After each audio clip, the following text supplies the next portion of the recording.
Aí você vai focando, você vai focando ela e eu. Já tá coisando? Já tá filmando.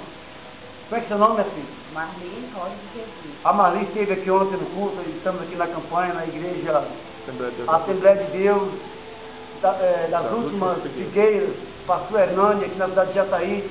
E essa irmã, nós estivemos aqui ontem ministrando a palavra, nós oramos para ela e Jesus curou ela de um problema no estômago. E hoje ela veio aqui e testificou da sua cura. Então ela mesma vai contar. Eu tava com muita dor no estômago esses dias. Aí ontem ele fez uma oração para mim, só que eu não consegui vomitar na hora, que ele falou que eu tava com problema, né? Deus não sobre ele. Mas não consegui vomitar na hora. Aí hoje eu estava no meu serviço, sentindo aquela vontade de vomitar, aquela vontade de vomitar. Aí quando desceu, deu aquela dor de barriga, de repente, ela foi repentina assim, não. Aí deu aquela dor de barriga, e quando eu já fui no banheiro, saiu aquela coisa horrível. E a dor? Não tô nem dor no estômago, nem dor nas pernas.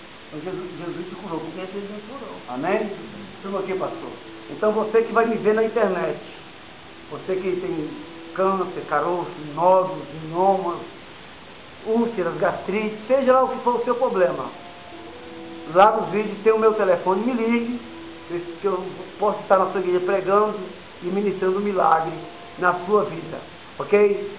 Deus te abençoe, Deus nos abençoe, no nome de Jesus. Amém. Amém. Obrigado, irmão. Obrigada.